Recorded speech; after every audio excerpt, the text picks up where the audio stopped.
We paid the price through a detailed review process done on a weekly basis for each customer. When was the last time you heard from your insurance person? Maybe call the Malloy State Farm team at 815-463-5800 for your personal price plan. Like a good neighbor, the Malloy team is there. This November, re-elect Harry Benton for state representative. Named the Friend of Agriculture, Harry Benton understands the needs of farming families in the 97th District and fights for them in Springfield. Representative Harry Benton works hard to support hardworking Illinoisans and protect Illinois farms, keeping family farms together. He fights to bring home resources and economic opportunities to the 97th District and brings common sense solutions to Springfield. Vote Harry Benton on or before November 5th. A voice for farming families. Paid for by Illinois Farm Bureau Activator. Keeping you comfortable in your home all year round is our first priority. Hi, this is Rick Cronholm, president of Johansson & Anderson Heating and Air Conditioning. We also like to prevent emergency issues from ever happening. No one wants a broken furnace on the coldest night of the year or an air conditioning that gives up on the hottest day. That's why more and more Johansson & Anderson customers are taking advantage of our Comfort Club. Your furnace and AC are scheduled and checked before their season, kind of like a regular dental appointment. And we keep your whole system in top running condition all year long. Of course, if some emergency does happen, our Comfort Club members get priority service and discounted repairs, even if it is the hottest day of the year. If your family's home needs heating and air conditioning, call the name you can trust for 75 years, Johansson & Anderson. Call J&A today, sleep tight tonight. Johansson & Anderson, a York certified comfort expert. Providing comfort all year round, Johansson & Anderson. Sherry, what have you done to your hair? What do you mean? Does it not look good? It doesn't look good. It looks freaking amazing. I can't believe how thick and healthy it looks. Oh, I must know your secret. No secret. It's hair volume from New Nordic. Hair volume, huh? Well, it certainly lives up to its name. Your hair has never looked so thick. It is gorgeous. I was so tired of having thin and brittle hair. Ugh, and the shedding. So I figured I'd give hair volume a try. Needless to say, I'm thrilled with the results. Hey, where are you going? I'm going to pick up some hair volume right now. My reunion's next month, and I want my hair to look as good as yours. Hair Volume is the best-selling hair tablet in the world and one of many award-winning natural health products from New Nordic, the #1 supplier of dietary supplements in Scandinavia. Purchase at newnordicusa.com or your local Walgreens, Rite Aid, or CVS. Available as a tablet or delicious gummy. Help your hair look full, voluminous, and beautiful again at newnordicusa.com, Walgreens, Rite Aid, or CVS. EDGYTIM is here. Coach Rod is here. The best high school football fans in the state are here. It's time for Pigskin Preview. Coaches, players, fans, and experts. You get them all right here on Pigskin Preview. Powered by State Farm agents Kevin Malloy and John Wright. And good evening and welcome to the Round 1 playoff edition of Pigskin Preview here on 1340 WJOL, Will County's News Talk Sports. Boom! Happy Halloween. Yes. Glad to have everybody aboard. Welcome back. And EDGYTIM here along with the coach, Joe Rodriguero and Evan Bredesen. Gentlemen, we are in playoff mode. The playoff season is just about upon us. Our broadcast schedule is as follows. We will have Saturday Night Lights instead of Friday Night Lights. Saturday Night Lights, so 6:05. Tony, the master of the Saturday Night Lights pregame show, will be here at 6:05. Bring you all the pregame action leading up to kickoff in Class 5A, Round 1. In Jacksonville, the Crimsons making the drive up 55, and they will take on Joliet Catholic Academy out at the stadium. So it's a 7:30 kickoff. You hear that game right here on 1340 WJOL, WJOL.com. And try the Odyssey app for you app people, which I highly recommend. Gentlemen, this edition and every edition of Pigskin Preview brought to you by our State Farm agents, Kevin Malloy in New Lenox and John Wright in Joliet. Like a good neighbor, Joe? State Farm is there. All right. Well, here we are, guys. We have made it. How many teams, Joe? We have 12, which I think is okay. Is okay. It's okay. Yep. It's not great. It's just okay. Again, we'll go through it. This is basically your show, folks. Yes. We have zero 0 coaches lined up for tonight. New approach. To us anyway. Yeah. We want to hear from you. We want to talk to you. We want to talk playoffs with you. You can talk Will County. You can talk statewide. We're here for you. We'll have a couple of friends join us a little bit later. Steve Susi will hop in at about 6:25. And Matt Lang will join us at 7:25. And Matt Lang certainly is our friend. He's our big small school friend that will come in and talk to us. And we will break that down. Also, Dave Dwyer also going to join us around 6:45. So again, plenty of playoff talk. Gentlemen, when the pairings came out Saturday night, what surprised you? Did anything surprise you drawing wise, path wise? The one thing I will say, and I will mention this when we have him on the air, Joe, I thought Steve Susi pretty much nailed it. Yeah, he did. Just by looking at what he had online with the Herald News, I kept refreshing it every hour, and after a while it didn't change. And then seeing what was spit out by you and Dave Bernhardt Saturday night, he was pretty much right on the money with everything.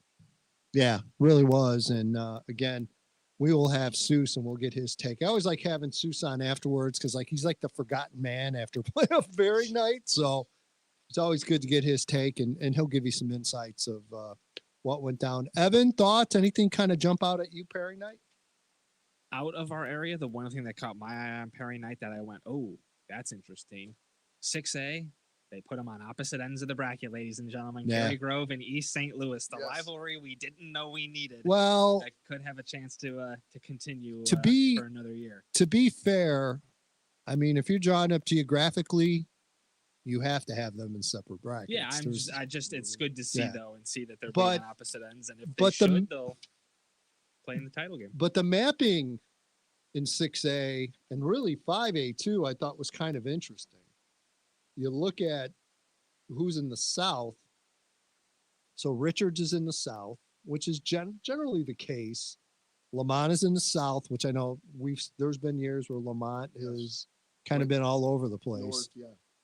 And then 5A as well. I thought the mapping was really interesting. Morgan Park goes south. Yeah.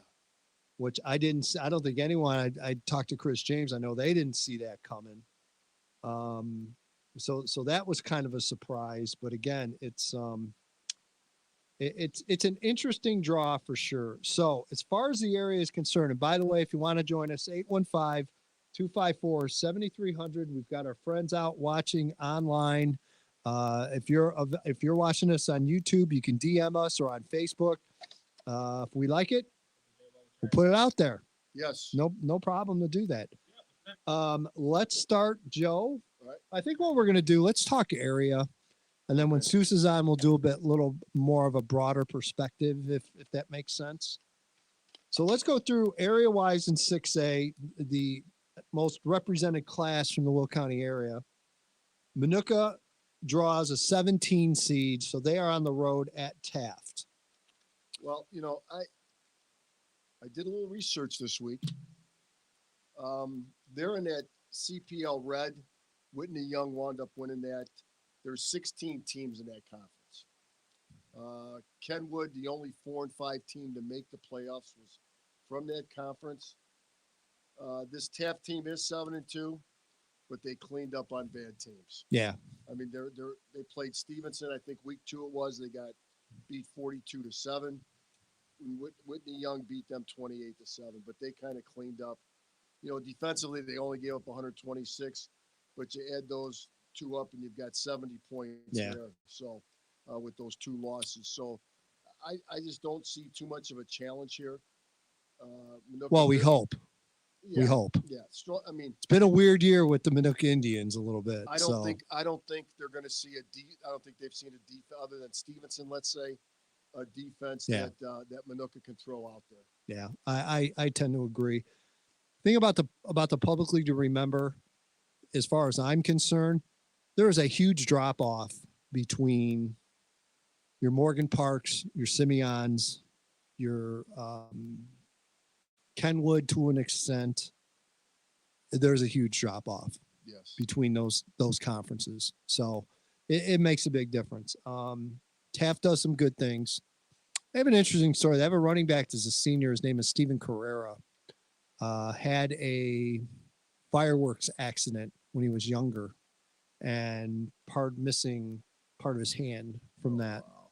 And so he's, basically playing with 1.5 hands, and just he's a great young man. So he's a really good player, really tough runner. But outside of that, yeah, I think Manuka should get the win. Let's go out to the phone lines. Is it Mike Evan from Joliet? Mike, welcome aboard. Edgy and Joe on the greatest, most listened to high school radio show in the country. Well, thank you. Thank you.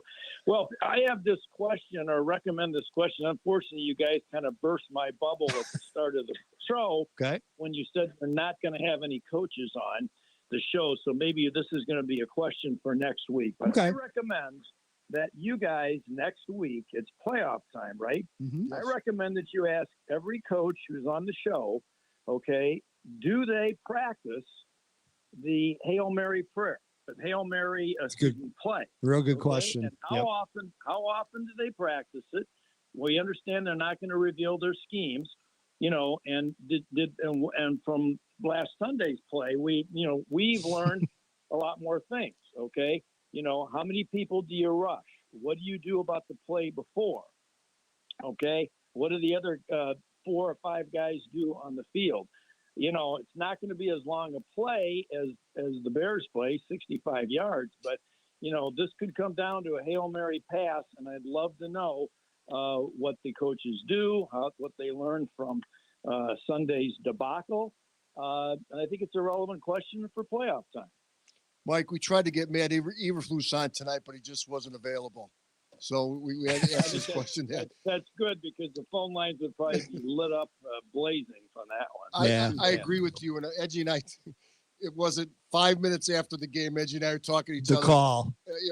And I said what killed him was the play before. Yes. That's the play that killed him.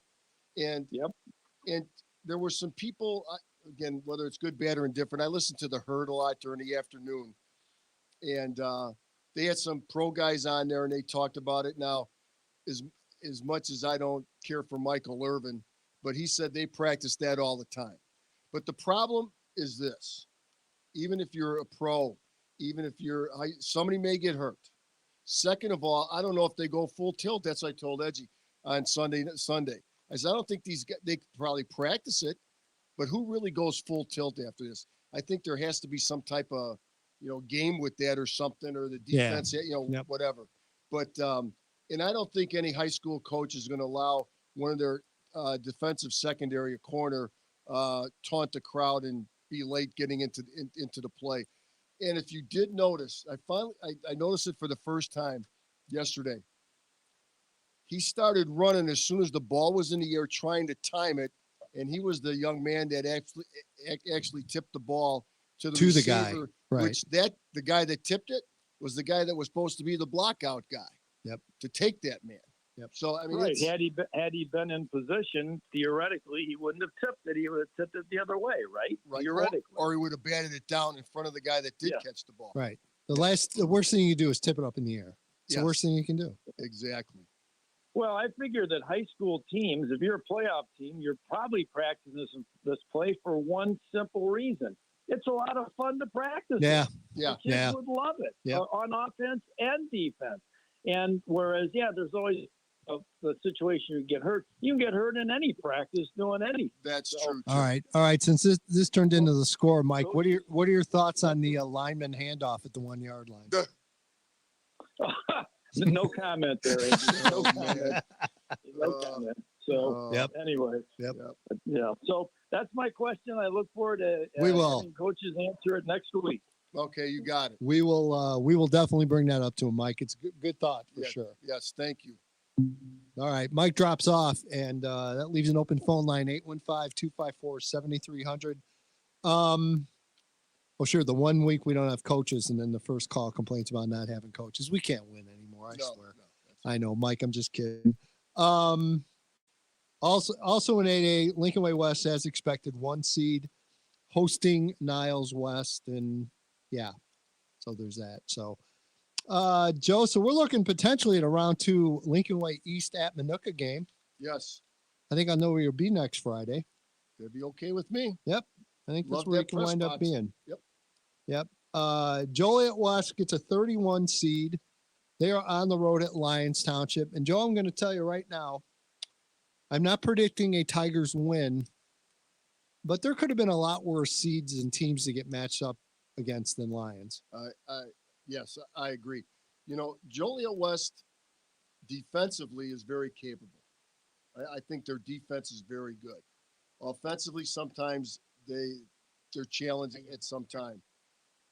Lions defense in a good conference, Western Suburban, they were the champions of that, only gave 113 points. I mean, they beat some good teams. Yeah. Downers Grove North 21-20, York 24-7, and Wheaton Warrenville South 30-22. Yep. Yep. So again, I had a chance to see Lions earlier this year. Very solid. Yeah. Not real flashy, you know, kind of a little bit sideways offensively, sometimes the passing game, but very well coached, very disciplined team. So again, nothing easy, obviously. No. But it could be, you could have a worse matchup than that. Yes. Let's go out to the phone lines. Of course, Bob joining us. Hello, Bob. Hi guys, how's it going? We're doing Good. well, sir. Happy New Year to you. You guys too. Yes. Happy Christmas. Do you remember the last time JCA played Jacksonville? Oh, a long time ago. That was down there, right? Yeah. Because Evan and I were talking about it before we went on the air, and from what I remember of that game, and Evan I think remembers the same. I think Jackson wasn't it close for a half, and then Jacksonville kind of blew it open in the second half. Yep. So You're absolutely right. ironically, same coach at Jacksonville. Yep. So, you know, Mark Brown's been doing it for a long time. Very good guy. But Bob, I don't know. I would feel pretty good if I'm JCA going into this game because I'm basically facing a mirror image of myself in quite a few ways offensively. Yes. They run power, and that's what they want to do. And well, you know, Joe. Yeah, I know. You know, you bring a toothbrush to a gunfight. It's you can be a little outman there. I think. Yeah, I think so too. I think we have to go better line though. Yeah. Oh, Yeah. I just think you look at the bracket. All right, let's dig. All right, Bob wants us to dig into the bracket. So let's dig into the bracket here. So 5A, you're looking JCA, very bottom of the bracket if you're at home. Don't do this driving. We'll do it for you. Yes.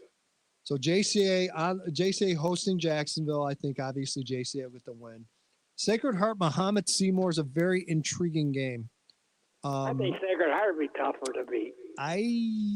Muhammad Seymour is a very wide open, throw the ball all over the field kind of team. They put up big offense. Now, what's interesting about Muhammad Seymour, the last time they were involved with an area team, they played at Morris in the playoffs. Yes. And that was a game where Muhammad came out with their flag and tried to plant their flag at the 50-yard line, and they were talking smack to the fans, and they were talking smack to Morris, and Morris just steamrolled them. Yep, I remember that. And I don't know if they learned their lesson from that. We'll see. This is a different Sacred Heart team, guys. This is a younger team, still kind of trying to find themselves a little bit. This isn't a Sacred Heart team you remember generally. It's that kind of year. I still think that winds up being a really close game. But I still think if you're JCA, you'd rather play Sacred Heart. Me too. Yep. So, you know, Joe, the rest of that bracket, probably Peoria Yes, in I the would quarter. Say, yep, I'd say Peoria. I think my TF North Meteors will be Corliss, and then the road gets a little difficult. Yep. Hillcrest, Peoria, maybe Hillcrest can hang for a little bit, but the one thing about Peoria in this year as well, they're going to put up a lot of points. Yes. That's kind of what they do. So it's not a bad path, Bob. It's not a bad path at all for the Hilltoppers. No, not That'd be good. Yep. And then you're talking semifinal. I still think Morgan Park can come out of there, Joe. I think they're good enough to do it. Obviously, I think Morris has to be considered a sleeper there. Right. As a 13 seed. Marion and Highland really don't do a lot for me, to be honest. Nope. I think Metamora beats Centralia, and then Morgan Park's in Metamora. that game would be at Metamora, so Right. that's obviously a little bit of a disadvantage for Morgan Park. But I could see a JCA Morgan Park game. Would that be at our place? I don't know. I'd have to do the math. We'll have to see how it shakes out. We Bob, gotta see- yeah. got to let you go. All right, have a good one. All right, Nice. guys. All right, Bye. we're going to step aside and take a break. When we come back, the great one, Steve Susi, will join us. We'll break down more playoff brackets here. You're listening to the round one edition of Pigskin Preview here on 1340 WJOL, Will County's News Talk Sports. And it begins. Who will be there in November lifting a championship trophy over their heads? Likely the team that paid the price through detailed preparation. For 6 straight years, the Malloy State Farm team has lifted the Best of Will County trophy because we paid the price through a detailed review process done on a weekly basis for each customer. When was the last time you heard from your insurance person? Maybe call the Malloy State Farm team at 815-463-5800 for your personal price plan. Like a good neighbor, the Malloy team is there. A tradition of excellence over 150 years in the making. At Busey Bank, we're committed to building relationships that span generations. Wherever your journey in life leads you, we are with you along the way, creating a legacy for you and your family. Busey Bank, building business, growing wealth since 1868, proud to be the official bank of the Fighting Illini. Member FDIC.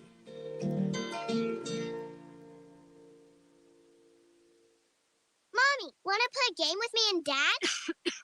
Mommy's not feeling good. You need to vaporize that cold. Vaporize? Yeah, with DayQuil VapoCool. It's DayQuil plus a rush of Vicks vapors. Whoa. Come on, honey. Let's let mommy rest. You guys are amazing. And so is DayQuil VapoCool. DayQuil VapoCool, the vaporizing daytime coughing, aching, fever, power through your day medicine. And to vaporize sore throat pain, try Vicks VapoCool drops. Use as directed. Keep out of reach of children. So this new dose is, nope, that's not it. The price is nowhere to be found. Mr. Green? Hi, it's all good. We've got this. This is not just help from a Walgreens pharmacist. Oh, new prescriptions. Cool. Let me check to see if these are the lowest cost options covered by your Medicare plan. Oh, that's great. Thank you. This is someone supporting you every step of the way. Chat with a pharmacist today to find help saving. This is the human kind of help. Walgreens. That's a really cute costume for Emma. I've been looking online at costumes. Yeesh, those prices are scary. Makes me nervous because we have much bigger expenses coming up, like our furnace. It's not working right. Oh, we called Roscope's Heating and Cooling when we needed a new heating and cooling system. I thought it was going to be a nightmare, but pricing was much better than I expected. Really? That's encouraging. Yep. Roscope's has 3 options for financing that were really helpful. We chose the plan that was right for us, and it ended up that the monthly payments were so easy to afford, it's actually our lowest monthly payment. Sounds like they're all about doing what's best for homeowners. Absolutely. They're such nice people, too. Definitely call before Halloween, though. They said they had special financing that disappears on October 31st. I better call Roscoe's before this deal vanishes. Exactly. Go online, ROUSCULPS.com. That's ROUSCULPS.com. High school football on 1340 WJOL. And welcome back. It is the round one edition of Pigskin Preview here on 1340 WJOL. Appreciate you joining us. EDGYTIM along with the coach, Joe Rodagero, and Evan Bredesen, and Flat Stanley's here. Joe, don't know if you saw him. I saw him. Did you date his sister? We're going to go out to the phone lines. Joining us is the Wizard of Kankakee. As I mentioned, after playoff pairing time, I bet his phone gets a little quiet. So, of course, he wants to hear from us. Right, Zeus? Oh, absolutely. I don't know if I'd be able to survive, a week after the playoff pairings without talking to you fellas. I mean, it's right of tradition at this point. Yeah, well, we like to think that anyway. So, first of all, I said this at the beginning of the show. Congratulations. I thought you did a tremendous job on your projections.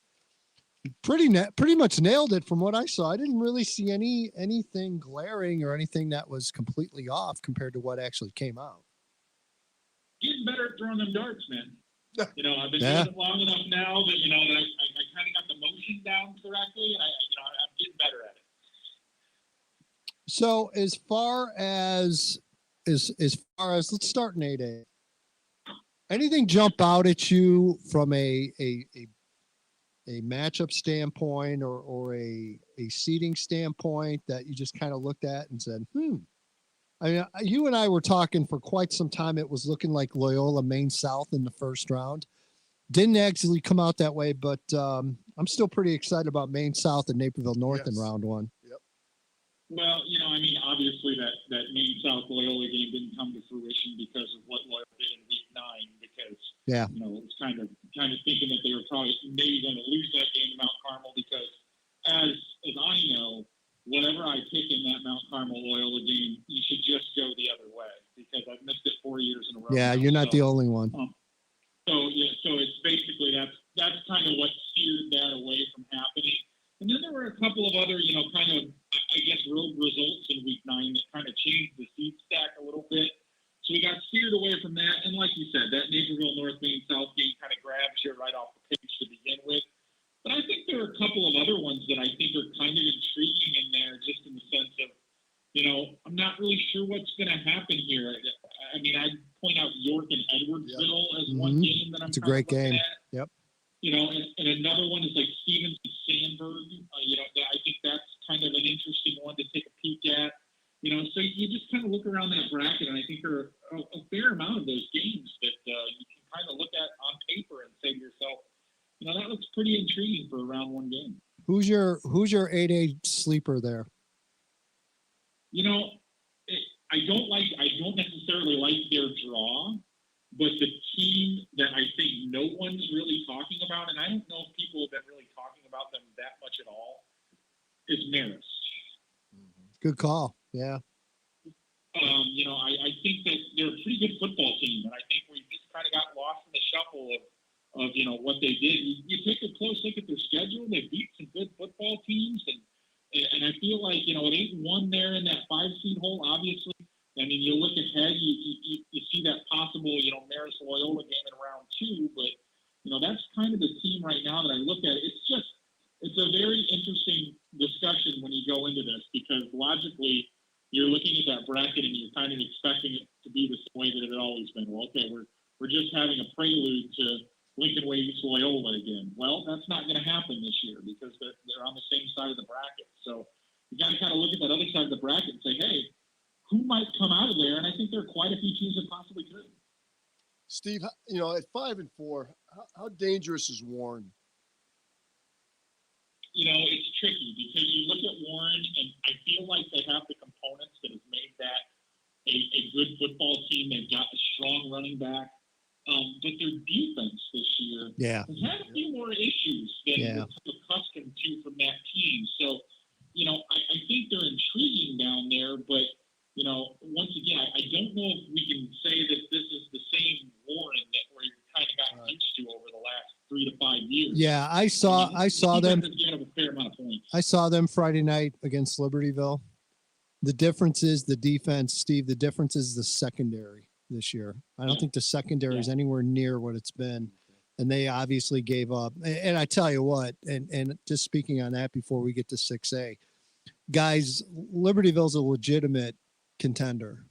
There's no doubt about it. And we'll get into the 6A bracket in a little bit, but they're a definite contender. But yeah, I think I find the matchup against Palatine very interesting because let's face it, Palatine hasn't had a great playoff record at times. And it's an intriguing matchup. It's one of those games, and Joe, these type of games. Warren's going to have to get out to a lead early. Yes. And they're going to have to do what they tried to do against Libertyville, which they did for a half. They controlled tempo and slowed the game down. If they can do that against Palatine, they can do that going into the 3rd, 4th quarter, then I think Warren definitely has a chance. But they are that kind of team this year, Steve. There's no doubt.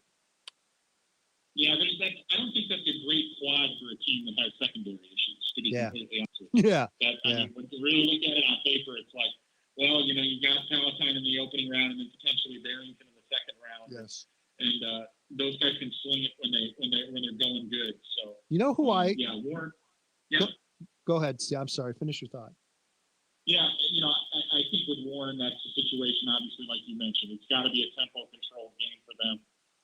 Kind of limit possessions for especially those if they do manage to advance into a couple deep rounds of this. I think that would be key for them. Talk about a couple of another 5 and 4 before that's been kind of up and down all year, but I kind of like their opening round matchup. And they can wind up getting to a quarterfinal. Sandberg. Yep. Yeah. And you look at Sandberg and you look at what they've done this year. Played very competitive with almost everybody on the schedule. And they're another one of those teams in the Southwest Valley where it felt like every single week you'd look up and you're like, man, that seems like a tough game. I mean, like every single, there was no rest for them. And they were competitive in almost all those games. I mean, even if it was they ended up 5-4, but they had, games where they were right down the wire and won, games where they're right down the wire and lost. That's a tricky team. Like with Stevenson, I think they had a fine year. I think they're a pretty good football team, but that's not a draw I would have been hoping for as a 9 seed and an 8-1 team. All right, let's move on to 7. Going through the 7A bracket, certainly from the area perspective, we have both Lincoln Way Central.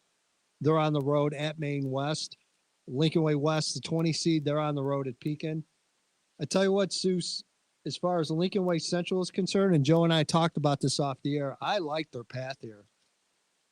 Well, I mean, I looked at this bracket, and I was talking with somebody about this earlier this week, and I feel like the other 3 groups of 8 teams, there are multiple teams where I'm like, oh, wow, that could be interesting in a second-round game or a quarterfinal game. And I don't want to disparage that top group of the bracket, but I agree with you entirely. I feel like this is an opportunity where, and I don't usually say this, where I think maybe 5 or 6 of those teams could potentially find themselves in the semifinals. Yeah. I think it's an open opportunity for one of these teams to get hot, and it might be a team like Lincoln Way Central, even though they're sitting there with a 24 seed and 6-3. I don't see any reason why they can't win this quadrant right here and get to the semifinals. I think there are other teams that they have a very good chance of doing it as well, but I like the path very much, very much. I think the other team that got a pretty nice path here, and they're going to have to run into a Catholic League team again in the quarterfinal, but I kind of would take St. Rita over what happened last year is Quincy. Yeah. I think Quincy offensively, it's still there. Braden Little's still there. They're able to put up points in bunches, and honestly, Seuss, outside of maybe a St. Rita, I don't see a whole lot of challenge for them early. Yeah, it's really interesting when you look at that. Quincy down to the wire until like the last week was kind of bouncing between 6 and 7A, and I look at this draw and I'm like, I don't know if they're happy about being in 7A, but I think this is a very favorable draw in their situation. I mean, you look at right where they're at. I think Argos will win in the first round, potentially a conference rival that they handily in the second round. Yep. Rita is notable down there, but that's once again, it's one of those situations where you kind of look at with Quincy. Quincy's had that kind of here they come, and they haven't quite been able to get over that hump. I think this team might be the one that might do it. We haven't started the games yet, so we can still bitch and moan about the playoff system. So the one thing I'm going to bring up, and I found this interesting on Saturday night, Seuss, with obviously Troja's with us at the pairing show. Hersey at Prospect, round 1. Can we get rid of conference teams playing each other in the first round? And interesting enough, Troja brought up the fact that it's never been brought up in a committee. Wow. See, that really surprises me because I feel like, especially, this is a rare situation that we've created here in 7A because it doesn't happen very often in 1 to 32. Right. It happens more often in 1 to 16. And that's because you get into some situations where some brackets are, the north side of a bracket is made up basically of teams from 3 different conferences. So the odds are pretty good that they're going to run into each other because they're layered in wins and losses. So you have that probability of happening. But yeah, it really kind of surprises me that there really hasn't been any discussion of this in terms of, having that happen, that you would make a seed adjustment. Because a lot of times what we're talking about here with these teams, heck, these teams might be tight. And the math might just say, hey, this is what this team goes on this line, this team goes on the other. It might be as simple as saying, well, you're tied, but you can't play the same team you played in the regular season. Yep. Let's just flip those two numbers. Yep. I don't think that would cause any great tragedy, and I think that would be, the right thing to do. Yeah, I totally agree. Drop it down to 6A. Can we just say Cary Grove versus East St. Louis in the final and leave it at that? I don't know if I want to go that quickly. I mean, I agree. I certainly would be intrigued if it happened again, because I've gotten used to seeing it now, and I kind of want to see if it happens again, because I think this East St. Louis team is obviously extremely talented. We saw it early on in the season with what they did to Loyola. Almost beat IMG Academy in nine. Not a lot of teams that I think would be even competitive in that game.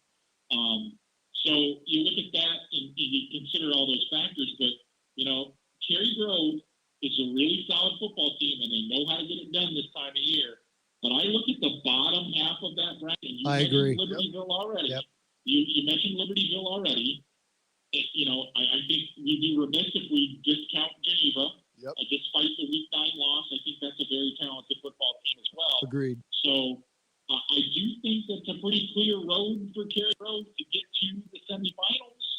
But I think that whoever that semifinal opponent is going to be ready and waiting for them. Yeah, that potential quarterfinal with Geneva and man. Libertyville, Yep. you're talking about two mirror images of each other on offense. So, both have great receivers, both have really good quarterbacks. And, that's one where you hope the weather's dry and not too windy and you can get a whole bunch of points and really competitive football. So, yeah, I'm right with you on that one, Seuss. I'm not giving that one away easily. And a quick reminder to the South bracket as well is I think even though they beat them last year in the quarterfinals, I'd be remiss if I didn't mention that I think St. Lucie might have something for them if they don't play like they can, because looking at the kind of the numbers, and I was aware that it was going on, but I think they gave up 34 points in their loss to Nazareth, or 37 points in their loss to Nazareth, and their other 8 games they've given up 40. That's a really good defensive football team. They've got a talented, dual threat sophomore quarterback in Philip Turner that I really like. I mean, that's a really good football team. And if East St. Louis doesn't put their best foot forward against Kankakee or underestimates them, I think that could be a potential whale of a football game in the other semifinal. Yeah, and again, I told you it's the Miles Osei effect. That program's going to continue to get better every year under him.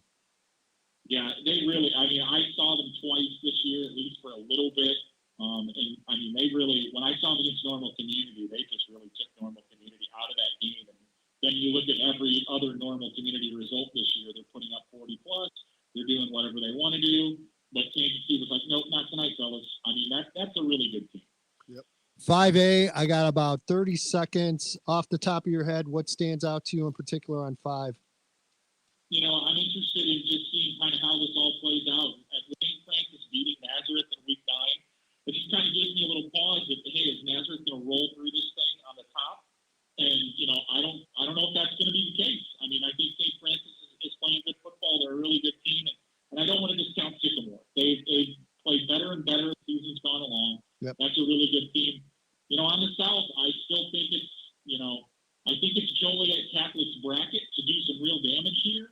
But the other thing that I'll point out is, people dismiss them because they're a Chicago Public League team. Yep. I think Chris James has got the Morgan Park team playing really, really good football right now. So interesting to see them in the South bracket. I'm interested to see what they do down there. My man, you're the best. Appreciate you. Thanks, Seuss. Thanks, fellas. Talk to you soon. All right, Steve Susi joining us. We're going to step aside and take a break. When we come back, Dave Dwyer, the Velvet Voice one, will join us from the 1340 WJOL Sports Team. You're listening to the Round 1 edition of Pigskin Preview here on 1340 WJOL, Will County's News, Talk, Sports. November, re-elect Patrick Joyce for state senator. A fourth-generation farmer and small business owner, Pat Joyce understands the needs of farming families in the 40th District and fights for them in Springfield. Named the Friend of Agriculture, Senator Pat Joyce has worked hard to support hardworking Illinoisans and protect Illinois farms, keeping family farms together. He defends the rights of landowners and brings common-sense solutions to Springfield. Vote Patrick Joyce on or before November 5th. A voice for farming families. Paid for by Illinois Farm Bureau Activator. Are you struggling to keep up with your kids, your finances, your insurance, your life? Then let State Farm agent Michelle Kerfin in Homer Glen help you simplify and get to a better state. Because with Michelle Kerfin handling your auto, home, and life insurance, you'll have more time to handle everything else and more money too. Because adding State Farm policies can earn discounts that could add up to 40% and actually help you get ahead. Call State Farm agent Michelle Kerfin in Homer Glen and get to a better state with State Farm. Find Michelle online at insurewithmichelle.com. They're back. What? Caramel apples are back at Dan's Homemade Candies? They are indeed. You mean that mouth-watering, sweet, delicious, hand-dipped fresh caramel apple from Dan's Homemade Candies? They're there? Like right now? Yep, all the varieties of caramel apples that start with a crisp, juicy farm fresh apple dipped in Dan's smooth, creamy homemade caramel made fresh daily right there in the store. Let's go! Should I get the original caramel, chocolate covered, or with nuts, or both? I'm going for the dark chocolate in the biggest, fattest caramel dripping apple you've ever seen. Dan's Homemade Candies, here we come. Dan's Homemade Candies are only here for a limited time at 1003 Plainfield Road in Joliet and in downtown Joliet at 229 East Cass Street. Online at danshomemadecandies.com. Robinhood is introducing forecast contracts so you can trade the presidential election. Through Robinhood, you can now trade financial derivatives contracts on who will win the U.S. presidential election, Harris or Trump, and watch as contract prices react to real-time market sentiment. Each contract you own will pay $1 on January 8th, 2025, if that candidate is confirmed as the next U.S. president by Congress. Learn more about the presidential election contracts on Robinhood at www.robinhood.com/election. The risk of loss in trading commodity interests can be substantial. You should therefore carefully consider whether such trading is suitable for you in light of your financial condition. Restrictions and eligibility requirements apply. Commodity interest trading is not appropriate for everyone. Displayed prices are based on real-time market sentiment. This event contract is offered by Robinhood Derivatives, a registered futures commission merchant and swap firm. Exchange and regulatory fees apply. Learn more at www.robinhood.com/election. Your official home for Joliet and Will County sports is 1340 WJOL. And welcome back. It is the round one edition of the IHSA playoffs here on Pigskin Preview on 1340 WJOL, Will County's News Talk Sports. EDGYTIM along with the coach Joe Rodegaro, Evan Bredesen. And we'll bring the third part of the weekly sports tripod that brings you the game of the week. Mr. Dave Dwyer joining us on the phone. Hello, Dewey. Gentlemen, happy Halloween. Yeah, happy New Year to you as well. All right, brackets are out. Joe, how many teams? 12. We've got 12. The question I have for you, Mr. Dwyer, and I'm going to have that question for you, Mr. Rodegaro. After round one, how many are left? 8. Okay. I'm going to say 9. Wow, look at you. I'm more raising the optimistic, stakes. David. And that's fine. I was teetering between 8 and 9. All right. I guess we have to go through this. You ready? Lincoln Way East. Winner. When? Chicken dinner. When? Minooka Taft. Minooka. Joliet West Lions. Lions. Plainfield South, Downer South. Downer South. Hater, Joe. No, Joe, why do you hate Plainfield South? I'm I kidding. don't. Lincoln Way Central at Maine West. Lincoln Way Central. Yep. Lincoln Way West at Pekin. This was my coin toss. Me too. This is my coin. I'm going to go with Lincoln Way West. Okay, I didn't. Lamont at Bloomington in 6A. I'm going to go with Lamont here. I don't know why, but I'm going Lamont. Nope. I know you're not. No. I am. Morris at Troy, the Triad. If Morris gets halfway decently healthy, it's Morris. JCA hosting Jacksonville. Let's see. Who should Yeah. 4A, Coal City versus Johnburg. I like Coal City So here. do I. We'll dig it into the 4A and below with Matt Lang in the 7 o'clock hour. Wilmington hosting Stillman Valley. Oh. The Tone. No, Piatone's playing Eureka. No, I know. You didn't say anything after Wilmington, so I Didn't know if you wanted me Well, to move on. of course I'm going Wilmington. Piatone at Eureka. I'm going to have to say Eureka. I'm going with the tone. Are you? Yep. 1, 2, 3, 4. I've got like 5, 6, 7, 8, 7 or 8. Yep. Dewey, we didn't hear anything from you. Well, I'm just taking it all in.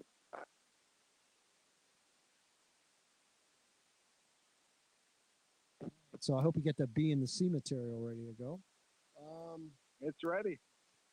Well, let's see. Lincoln Way East should be one for Yeah, sure. well. Yeah, Daniel said he saw the Tin Man Monday. Did he? It's already there. Yeah. Yeah, oiled up. Wilmington, I would say. Maybe 2. I don't really. Oh, I think you're being very kind to the area, Joe. 2 teams? The Tin Man? Well, I'm not. I'm saying against them. You might have a Tin Man going against a couple area teams this week. Overall. Yes. Eureka Piatone could be one of those. Really? Yes. Okay. I did my research this week, Edge. Okay. Well, we'll I see. I hope not. We'll but see. I'm just saying. Well, JCA. Yeah. I think Lions and Joliet West. So the Lions doesn't put up a ton of points. They're kind of the 28-0 win type of team. I think West will hang with them for a half. Yeah. Who's a sleeper? Whose draw do you like out of the area? Do anyone in particular jump out at you as a draw that you prefer right now? Well, I mean, I look at Coach Reentz and company, and they're going to have to go through one of the two. I mean, you look at Montini, you look at Byron. We all know what Montini can do. Yeah.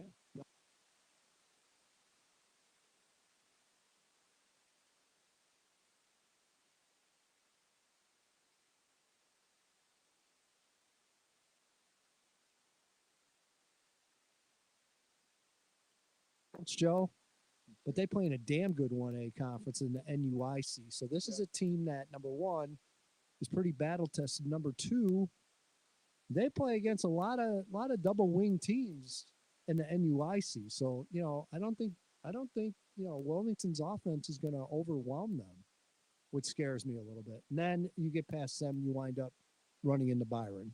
So not a great draw. I like Lincoln Way Central's draw. So do I. In 7. I think it's a really good draw for them. They're on the road, round 1, so odds are they're going to get a home game round 2. They win that, they'll end up playing Hoffman Estates. If that's the case, they will get the home game because they're the higher seed there. And then you're looking at Bradley, who they know and have played. Yes. And if I wasn't lazy, I'd tell you if they played this year or not, but I'm obviously lazy. They did. They beat them. So they've already beaten them. I don't think Jacobs is overwhelming. I could see Bradley pulling out with a win there. And then Kenwood, believe it or not, is a 32 seed, Joe. I'd say they're probably a 2-touchdown favorite over Young, the 1 seed. Yeah, that's for a whole other show. Yes. And we can talk about the seed. Well, let me give you guys a few things. Sure. So some we're not going to talk a lot about tonight, I'm sure, is there's 3 teams. Romeoville, progress this year. Great to see. Okay. Coach Hart and the Steelmen, obviously 1 win, but a big one, progress. And, you talk about Coach Plants and the Emerald Isle, 2 numbers, and one of them we had early on, guys. Any other year, Providence gets 4 wins, they're in. Get to 4, they're in. Well, remember, after week 4, we had a record number of teams over 100, 2-2. That started a trend. And I think at the end, we had a record number of undefeated with only around 20. So that's what kind of caught up to the Celtics. Well, so again, you can't play for 4. No. You have to play for 5. Right. So right. That's my whole thing. It's like, look, 4 is wonderful if you can get in, but you're getting a little luck, little shamrock in your back pocket if you pull that one out. Right. David, I'm going to give you another one, even though they did make the playoffs. It's Plainfield South. I'll tell you right now, Mr. Brosman should be considered possibly coach of the year in the area, what they did this year. We all know the schedule. We know the lack of playoff points. We're not dodging it. We know exactly what it was. But still, for him to get that team to go 7-2 and win a conference and get a home game, or actually, no, they're on the road. But, you know, that's a pretty big accomplishment. Yep. They might win round one. Guys. They might win round one. Downer South is not an overwhelming team at all. So, you know, they're not coming out of the West Suburban Silver. They're coming out of the gold. There's a big difference. Yeah, yes. Much like Plainfield South coming out of the East versus the West. There's a big difference in those conferences. So they could scrap out a win there. Mm-hmm. Defensively, they played well all year. So it's going to be interesting for sure. Joe's got a big night Saturday night. Why is that? Well, he's got to give the regular season grade out for the officials. And Edge, he gave a very high one before last week. And Evan will attest, Mr. Daniels waiting for Saturday night for Joe with video evidence that Evan saw that the grade needs to come down. Okay. All right. Well, we can all look forward to that in your broadcast on Saturday night. Again, the game of the week, 6:05 Saturday Night Lights with Tony, followed by a 7:30 kickoff out at the stadium. Joliet Catholic hosting my good friend Mark Grounds and the Jacksonville Crimsons making the trip up here. And as we said, it's a tough matchup, Joe, for the Crimson. Yeah, David, I don't know if you've done anything or seen anything, but they do it. They're a running team. I mean, they'll throw the ball. They've got speed on the outside. So that, again, they just throw the ball up and hopefully their receivers can outrun the corners, which we've seen a few times in our area this year with corners getting beat deep. But they try to run the football, and I don't know if you're going to run the ball consistently enough against Joliet Catholic. Yep. Well, I think this is where that week 8 bye week comes in handy. You know, rivalry game last week against Providence, coming in pretty healthy. I think the Hilltoppers are poised to make a run. Yeah, we'll definitely be tracking it and definitely following the Hilltoppers all the way through the playoff run. All right, Dewey, thanks. All right, gentlemen, take care. All right, Dewey, Dave Dreyer joining us. We appreciate him taking a few moments. And again, we went through 8, we went through 7, we kind of went through 6.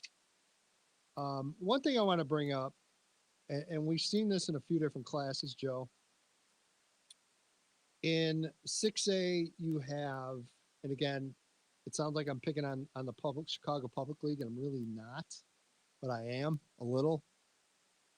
Joe, Whitney Young should not be a number 1 seed in any playoff class, in my opinion. Okay. Now, granted, it's not their fault. They didn't create the playoff system. There's other examples of this going through the classes. Is it time to talk about bringing in another factor or two in this field, such as strength of schedule, power ranking, something to balance it out?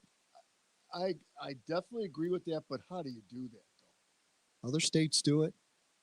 They use Sagarin ratings. They use, I know. I mean, I'm not the firmest believer in Jeff Sagarin, but it's a tool.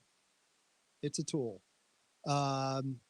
We're gonna break 7 o'clock. We might bring that up at 7:05 if you guys want to join us with a phone call and give us your thoughts. But something I think we definitely need to talk about before the playoff field starts, and a lot of fans want to get into. Well, all right, hour 1 in the books. You're listening to the Round 1 edition of Pigskin Preview here on 1340 WJOL, Will County's News Talk Sports.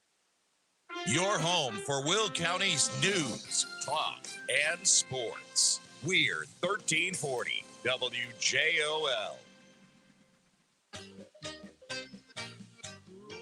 Hi, this is Kathy Carosa from the Pocus on Tour radio show. Bruce and I would like you to join us every Sunday morning, 9 a.m. to 10 a.m., right here on WJOL 1340 AM. Will County's news, talk, and sports.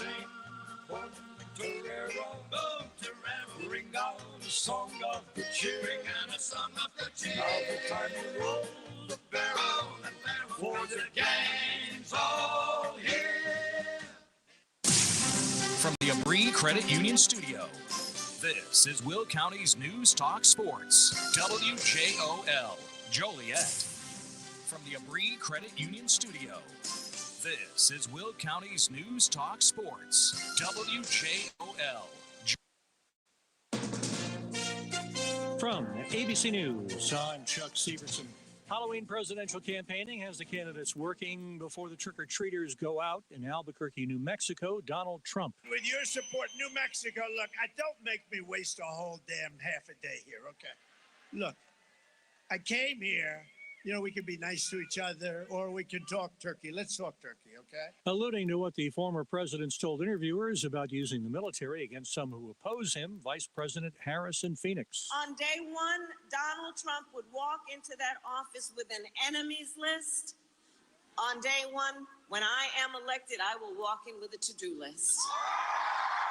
More than 62 million Americans have voted early, according to the election lab at the University of Florida. More than half of Georgia's voters have cast ballots, says the Georgia Secretary of State, working to reassure voters and correct any disinformation about the integrity of their votes. The head of the Federal Cybersecurity Infrastructure Security Agency, Jen Easterly, citing election workers subjected to threats, harassment. They're not faceless bureaucrats. They're our friends. They're our neighbors. We see them in the community every single day, and they're not doing it for pay or for glory. They're doing it because they believe in our democracy, and they deserve respect. Sentenced to time served and probation, rapper Young Thug in Atlanta in a plea deal on gang, drug, and gun charges. An arrest in connection to what police call an axe and screwdriver attack and murder inside a tent in Montana earlier this month. Gallatin County Sheriff Dan Springer. If you have some need to commit these types of crimes, let it be known we will hunt you down, and we will make sure that you never see the light of day again. No word about the motive. The Boeing machinist strike could be over soon. The union is recommending the 33,000 workers accept the latest company proposal. Members vote Monday. You're listening to ABC News. Hi, I'm Angie Hicks, co-founder of Angie. When you use Angie for your home projects, you know all your jobs will be done well. Roof repair? Done well. Kitchen sink install? Done well. Deck upgrades? Done well. Electrical upgrade? Done well. Angie's been connecting homeowners with skilled pros for nearly 30 years, so we know the difference between done and done well. Hire high-quality, certified pros at Angie.com. Give the star in your life the brightest gift in the world. Name a star after them. This is Rocky Moselle with International Star Registry. For $59 and a call to 800-282-3333 or visit starregistry.com, you can name a star for birthdays, weddings, or even memorials. Over 45 years, we have named millions of stars for celebrities and individuals from around the world. The star you name will be recorded in book form in the U.S. Copyright Office. Visit starregistry.com or call 800-282-3333. Fewer Americans filed for unemployment last week as layoffs remain at historically healthy levels. ABC's Jim Ryan. For 2 weeks in a row, the number of first-time claims for unemployment benefits has declined by double digits. 2 weeks ago by 15,000, last week by another 12,000. The Bureau of Labor Statistics says that in all, 216,000 initial claims were filed in the week leading up to October 26th. ABC's Jim Ryan. The October jobs report, the last before the election, is tomorrow. Snow fell on Hawaii's tallest peak this week, briefly turning the mountaintop into a winter wonderland. Remains of a 50-year-old hunter have been found on an island in southeastern Alaska. Authorities say Ted Fukoa was apparently mauled by brown bears, who then stole the deer he killed. So much for once bitten, twice shy. Getting attacked by a shark once might be enough to convince most people to stay out of the water, but not Cole Tashman. The Florida surfer was bitten 10 years ago, and now he's been attacked a second time.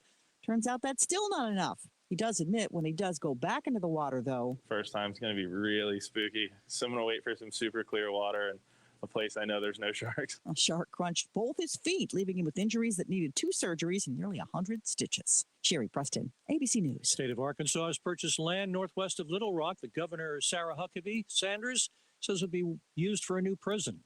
Chuck Severson, ABC News.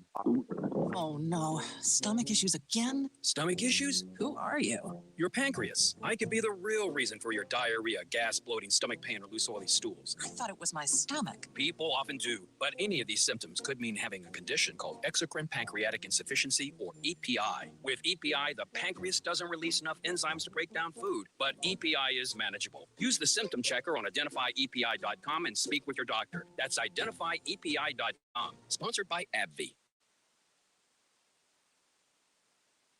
And it begins. Who will be there in November lifting a championship trophy over their heads? Likely the team that paid the price through detailed preparation. For 6 straight years, the Malloy State Farm team has lifted the Best of Will County trophy because we paid the price through a detailed review process done on a weekly basis for each customer. When was the last time you heard from your insurance person? Maybe call the Malloy State Farm team at 815-463-5800 for your personal price plan. Like a good neighbor, the Malloy team is there. Joliet, you are in for a treat. The Joliet Slammers are literally going to light up the holidays at Slammers Stadium this year by bringing the Glow Holiday Festival to town. This will be unlike anything you've ever seen, and 1340 WJOL has free tickets. Listen to Slocum in the morning each day this week for your chance to win. Slocum will give you a code word, and then you go to WJOL.com and enter the word each day for your chance to win a 4-pack. WJOL and the Slammers want to light up your holiday season. Tonight, shut off the video games, turn off the smartphones, and unplug the tablet. What? Hey! Because tonight, you're gonna take the family bowling. I didn't know I could have this much fun without plugging something in. Echo Lanes and Crossfire Laser Tag in Morris is committed to providing family-friendly fun at affordable prices. Every Tuesday is Quarter Mania. Bowling, shoes, and pop are just $0.25 each. Hot dog cents. Charge. Every Thursday, laser tag is $5 per session, and bowling is 2 games for $5.50. Come back on Sunday for open bowling all day long. Echo Lanes and Crossfire Laser Tag at the junction of Route 47 and Route 6 in Morris. Open every Monday at 4 p.m., Tuesday through Friday at noon, and Saturday and Sundays at 1 p.m. Openings are still available for the once-a-month Saturday Night League. Stop in or call 815-942-2640 for more info. EchoBowlingLanes.com. After a death in the family, you might think hospice care is over. But with Lightways Hospice and Serious Illness Care, their compassionate care continues with grief support. In fact, you don't even have to have worked with Lightways in order to receive grief support services, always at no charge. Grief support is offered to all Lightways families, where their caring professionals understand common grief reactions, encourage you to share your grief journey, help you to heal, and to start to feel like yourself, while you grow by listening and supporting others, and discover ways to honor your loved one's legacy. Lightways licensed grief counselors provide individual and family counseling, as well as a slate of workshops, support groups, and special programs to help you with grief education, self-care during intense grief reactions, and developing coping skills to assist you in working through the grief process. Find a complete schedule of grief support groups and upcoming events at lightways.org or call 815-460-3295. Lightways Hospice and Serious Illness Care. Through darkness, we bring light. High school football on 1340 WJOL. And welcome back. It is the round one edition of Pigskin Preview here on 1340 WJOL. Will County's news, talk, sports. EDGYTIM along with the coach Joe Rodriguero, Evan Bredesen, spinning the dials. And this edition and every edition of Pigskin Preview brought to you by our State Farm agents John Wright in Joliet and Kevin Malloy in New Lenox. Like a good neighbor, Joe. State Farm is there. And of course, you can find Joe and I every Friday. What time? Friday? 8:15. 8:15 at the Dunkin' Donuts in Laraway Road. Laraway Road. It's free, no appearance fee charged. No. We're just there. Just show up. Me and a bunch of old guys. Yeah, the old guy club. So there you go. But again, appreciate everybody here with us. And again, great to hear from everybody. And yeah, we're excited. Looking forward to the playoffs. Our game of the week is Saturday night, 7:30 kickoff at Joliet Memorial. Jacksonville taking on the road, coming to JCA to take on the Hillman. Again, 7:30 kickoff, 6:05 Friday Night Lights. Evan, you look like you got something you want to talk about. No, I was just going to say, second time in history these two teams will be meeting. They met last time in 2004 in Jacksonville 5A state semifinals in Jacksonville, and that is actually the furthest Jacksonville has ever made it in the playoffs in school history is the state semifinals, and was ended 42-13 to Joliet Catholic. But as you were talking about earlier last hour, it was a close game. For the first half, and then Joliet Catholic kind of pulled away in the second half. But that was the team I know you said before the show that down in Jacksonville, that, they were high on going into the They're season. one of the best, obviously one of the best teams that they had, and thought that team could go really far. And the Hillmen crushed their hopes and dreams, like a lot of teams in 5A. Like a lot of teams. Joe, a couple things too about Jacksonville. They have not beaten a team with a winning record this year. Yep. And second of all, I don't know if this was a situation, but they had a player ejected last week. And I know that they were going to petition that they didn't mention the young man's name. I read an article from the Jacksonville Courier. Something. Yeah. And another point too is I know on your board, I go on every day, and there was some question about the Catholic League, Public League playoffs. Okay. And people were talking about Providence, and I know I've mentioned this before. That was a precedent set by Matt Sefner, right? Yes. Yeah. Just didn't want to play it. Didn't want to play it, and wanted to make sure the guys were wrestlers and basketball players could get to their sport if they got beat early in the playoffs. Yep. And that's the reason why. I see the reasons why teams want to do it, and I see the reasons why teams don't want to do it. And really, it's, leave it up to whoever wants to do it. I mean, if you have a young team, go ahead and do it. I mean, if you can get enough participation, and as Joe mentioned, in this day and age, pulling away from those others, it's a bigger deal now than it's been probably ever. So it's something that you really got to be careful with. I was just going to say, I mean, in this day and age, it seems like it's getting harder and harder to do kind of those special extra things that used to be done with just the way sports is now. And listen, this in your world, with a lot of these schools, especially kids who are committed to colleges, once the season, quote unquote, the regular or playoffs is done, time to go to work. You're not playing any exhibitions. You're not going to worry about any extra practices or an off-season tournament. No. We have you signed for next season. We want you coming to camp healthy. You're done. And we've heard about those stories as well, where teams are going into kind of those off-season exhibitions, and then the phone call comes in and goes, whoa. You're not doing that. Yeah. Yep. No doubt. Our guy, by the way, hello to everybody watching us online tonight. Our guy, Carmine Gallo.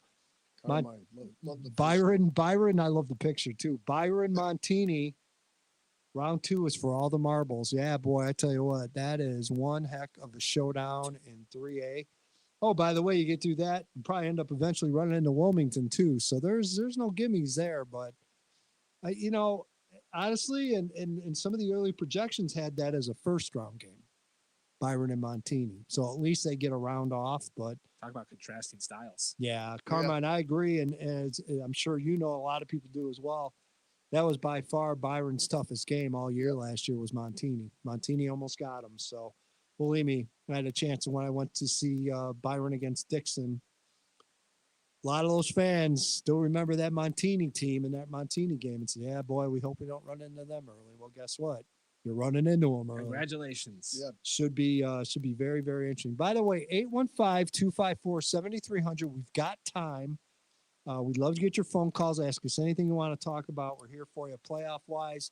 Matt Lang, our guy, all of a sudden, his Q rating through the roof, got a podcast, just a record-breaking podcast. He carries that show, too. Yeah, he does. I mean, there's some other slap he's on with. I don't know who that guy is, but Third and Lang is a podcast. You can go search for it on YouTube.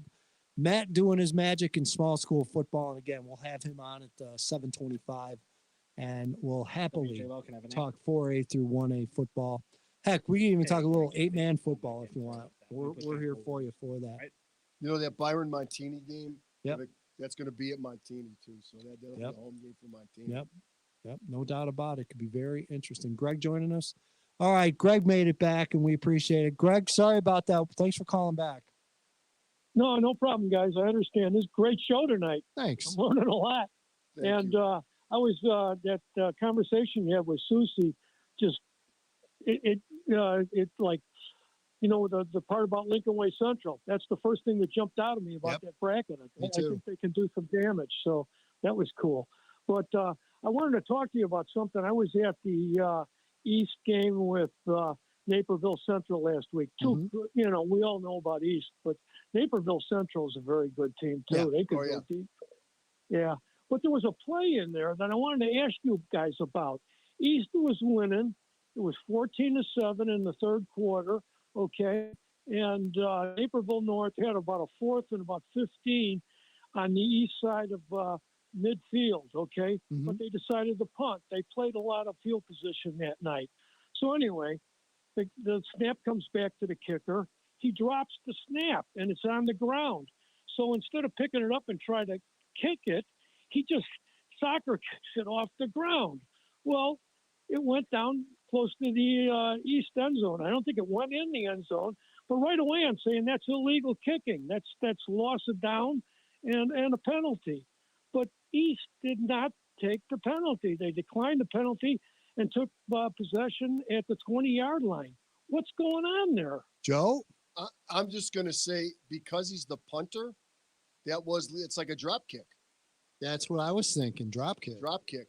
And he's the only – it's not illegal batting by the punter. It's only illegal batting by an offense or defensive player. They call that to get the ball. They can call that. But if he's the kicker or the punter, I'm going to say in this regards, Greg, that was legal. But they called but later they called the penalty on Naperville Central. But they said East declined it. Huh. That one stumps me too. I have no idea then. Yeah, I couldn't figure it out. I mean, if it's a penalty, why wouldn't East take it? Because it's obviously lost it down, right? It's a good question, Greg. Unfortunately, we don't have the answer for you.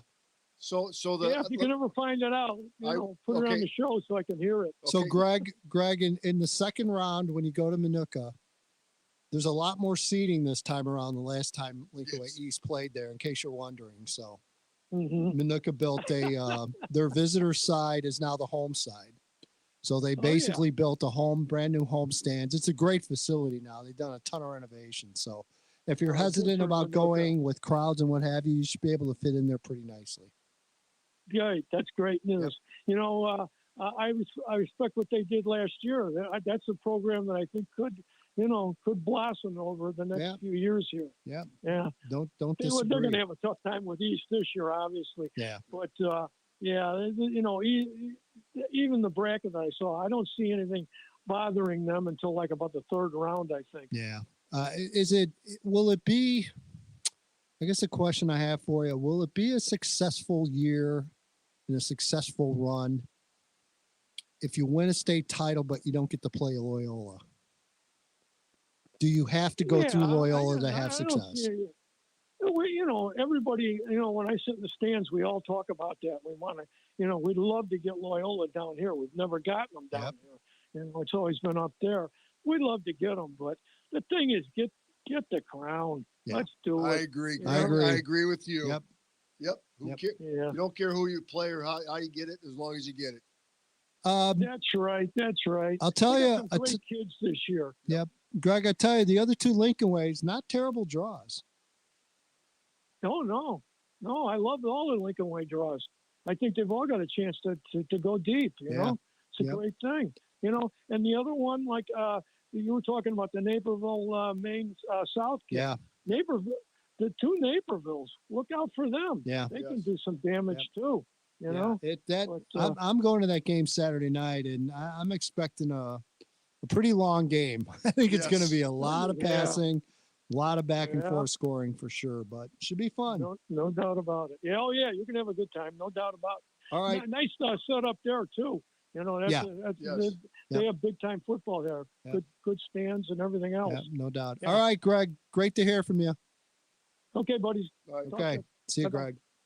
All right, Greg drops off. We appreciate the call. 815-254-7300. And I'll have an answer for Greg next week. There you go. I'm going to hold off on small school till we get Matt Lang in here at 7:25, and we'll start knocking that down a little bit. Player of the year. Is that pretty easy to figure out right now? In my opinion, yes. Evan? Yeah, I think we know who it is. Yeah, I do too. Coach, always a little different. It just kind of depends on your criteria. Obviously, there's a handful. Look, there is a handful. You can nominate Z and Jeff Raines every year, Jaws, every year, every single year. Jaws as well. I've made a case for Josh Brosman from Plainfield South. Plainfield South. I'll be perfectly honest with both of you gentlemen. That's who my vote's going to. Yeah. I think when you look at 2-7 to 7-2. I remember going back to the days when Briscoe was coaching at Plainfield South. We'd see 7-2, 8-1, 9-0. He left, and the program did okay, but it did drop a little bit, and it kept dropping, and it eventually got to the point where we no longer recognized it.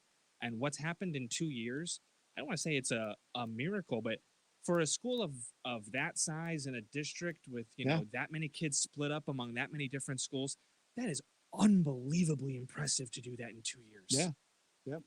Especially how the district changed and boundaries changed, and there's a lot going on there for sure. But as we've seen, unfortunately, Central's the one that really paid the price and all that. Yes, they definitely have, and they still are.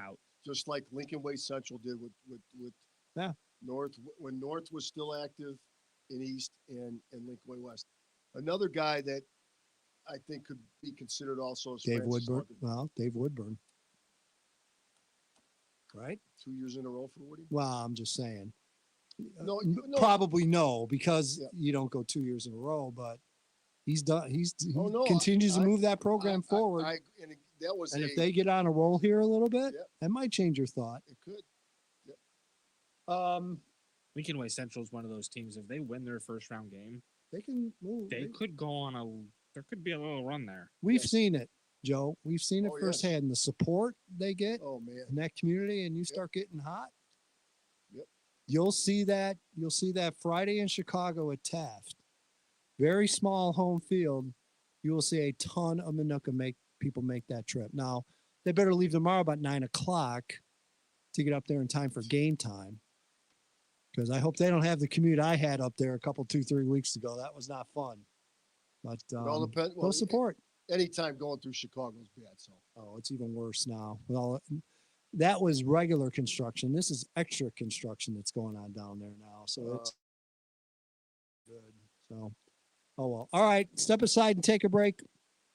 We'll see if we can handle Matt Lang. We'll do our best. Matt Lang will join us. We'll talk 1A through 4A football. We'll break it all down for you. You're listening to the Round 1 edition of Pigskin Preview here on 1340 WJOL, Will County's News Talk Sports. Hey, high school football fans. We are happy to announce this week's Malloy State Farm and Pigskin Preview Player of the Week. We would like to congratulate inside linebacker Josh Feldman, who had 12 tackles for a combined minus 15 yards and a blocked PAT in Lincoln Way West 41-19 victory over Andrew. Josh and his parents will join us along with Coach Chalmers on December 8th at the award ceremony at Gatto's in New Lenox, sponsored by Frank Gatto, a great partner to this program. Congratulations, Chase. Got a problem with your car? Call in this Thursday just after 9 a.m. and get answers from the experts. Every Thursday, the experts from the service department at Darcy Buick GMC will honestly answer your questions about any vehicle, any make, any model. Plus, get helpful tips for keeping your car in great shape for every season. Listen to Car Talk this Thursday after the 9 a.m. news, brought to you by Darcy Buick GMC on Essington Road in Joliet and at darcymotors.com. Listen right here on 1340 WJOL, Will County's News Talk Sports. Betsy Maglish is a finance professional, a foster mom, and a volunteer for many years at the Guardian Angel Home in Joliet. Betsy's running for Will County Board because she's tired of the government demanding more of our hard-earned money and providing less to those who truly need it. Betsy is committed to finding budget solutions without increasing the tax burden. On November 5th, elect Betsy Maglish. for Will County Board. I'm Betsy Naglich, and I approve this message. Paid for by Betsy for Will County Board. Miller Lite presents your Chicago football game day headquarters, Legends Grill and Bar in Mokina. This Sunday, Chicago travels to Arizona, and you can catch all the game day action at Legends Grill and Bar in Mokina on over 30 TVs throughout the bar, along with 99-cent boneless wings, $7 beer bronze with fries, $4 Miller Lite and Coors Light drafts, and $15 Miller Lite and Coors Light buckets. Legends Grill and Bar, 9710 191st Street, Mokina. LegendsGrillAndBar.com. Celebrate responsibly. We've all heard it takes a village to raise a child. When biological parents are unable to raise their children, grandparents and other caring relatives often step up to help. Will County Seniors is here to help them. Will County Seniors Program, Grandparents Raising Grandchildren Plus, better known as GRGC, partners with these non-parental adults who care for children and helps these extended families access the community services available to support them and the children they care for. The GRGC Plus program helps with resource referrals, funding for services and other expenses, and connects you to other grandparents and relatives raising children. Children and the kin that raise them deserve a village that cares. GRGC Plus provides that village. Call Will County Seniors, also known as Senior Services, at 815-723-9713 to learn more about the Grandparents Raising Grandchildren Plus program. Call 815-723-9713. Your official home for Joliet and Will County sports is 1340 WJOL. And welcome back. It is the round one edition of Pigskin Preview here on 1340 WJOL, Will County's News Talk Sports. EDGYTIM, along with the coach, Joe Rodagero, Evan Bredesen, spinning the dials, and joining us on the phone, Joe. He's one of the fastest rising stars in the internet these days. He is the co-host of the ever-popular Third and Lang podcast. And, Joe, if you have a podcast named after yourself, you're pretty good. It better be good. And it's okay. Joining us, and he's just okay, the one and only Matt Lang. Hello, sir. Hey, I'm a big deal. I mean, if you don't believe me, ask me. I'll tell you I'm a big deal, you know?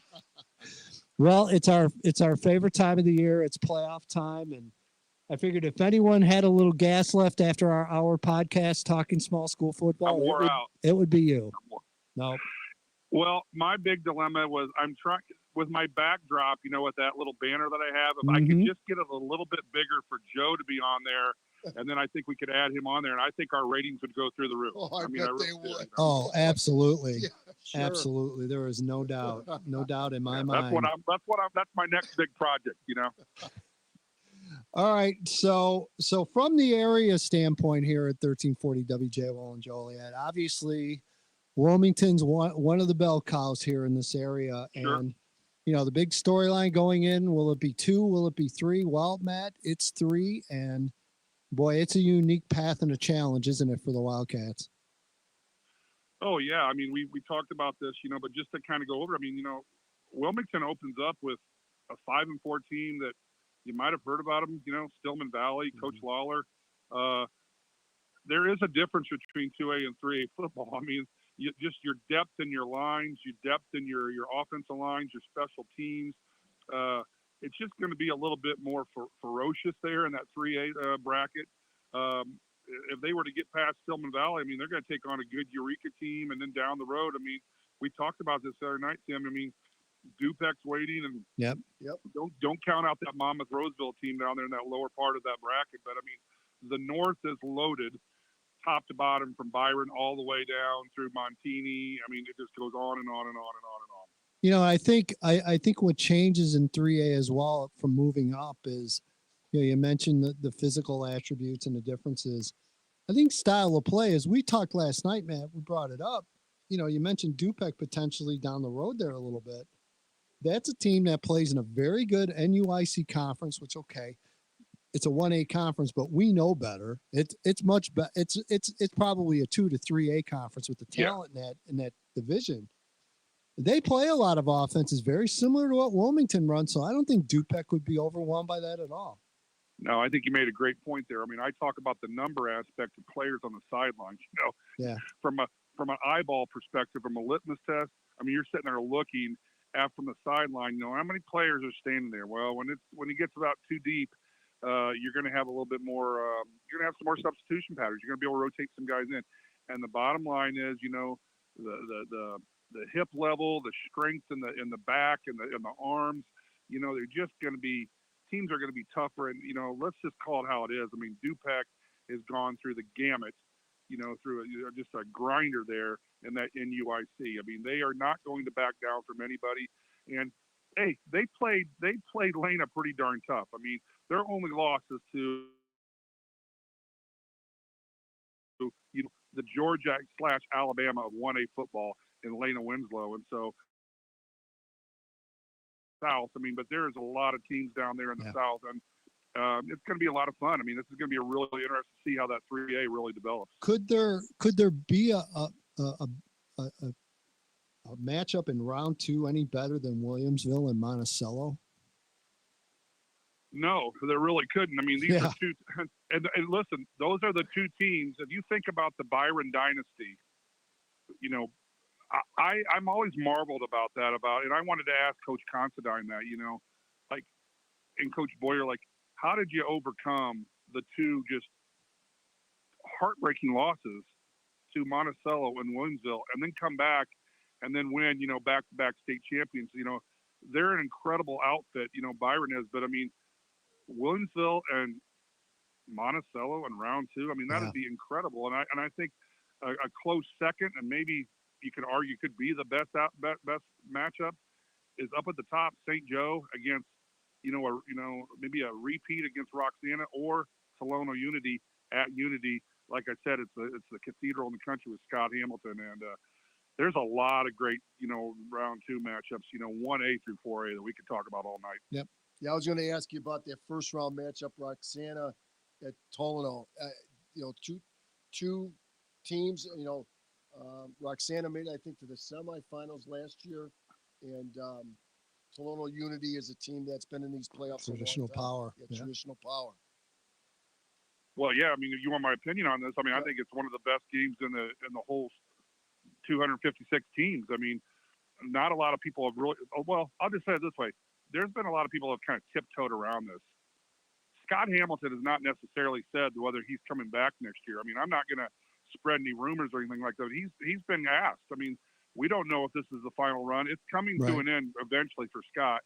And I can tell you right now, if you don't think this game is important to him, Scott Hamilton has been on the turf several times. He's always come up the bridesmaid. You know, he's got a lot of second places. Time's running out, and I'm telling you, if you don't think this game is huge for him, it's absolutely huge, because Roxana High School, where they're going at, that's where Scott Hamilton went to high school. And if they can win that game and get St. Joe on their turf to get a rematch against St. Joe, I mean, you better go to StubHub or somewhere to get your tickets, because it's going to be a hot ticket to get. Yeah, no doubt about it. Working our way down to 2A. Who is that team in 2A that people might want to pay a little bit of attention to? Maybe a little bit of a sleeper, maybe just a team gets under the radar a little bit. Who would that team be for you in 2A? Well, you know, I don't know if they're very much of a sleeper. I mean, but, you know, when you look at the 8 seed, I just like Taylor Ridge Rockridge. I think that sophomore quarterback is really good. You know, another team you might want to keep an eye out for is Seneca. You know, here's a team that the last 2 years, they've kind of, you know, the first year they kind of got in, they kind of got their mouth punched in. You know, then last year they kind of, you know, they have just gotten better and better and better. Now they got a really tough matchup against El Paso Gridley, who comes from the heart of the Illinois Central Conference. And but watch out for them. And I'll say this. I just think if you keep going down and look around a little bit, I mean, I think Quincy Notre Dame, even though they're not a sleeper, they got to be a team you watch out for. They've done so much this year. They proved everybody wrong, went 8-1, and just watch out for them. And I also will say this. I think Billy Duckett's team, 6-3 Shelbyville, they're a 13 seed. Don't be surprised if they maybe pull up an upset at number 4 Payne and lose 8-1. That's a Friday night game. So in 1A, obviously I have my annual, by the way, 25th annual bracket challenge contest. I was like, I did the math. I double checked. I'm like, wow, I've been doing this dumb contest for 25 years.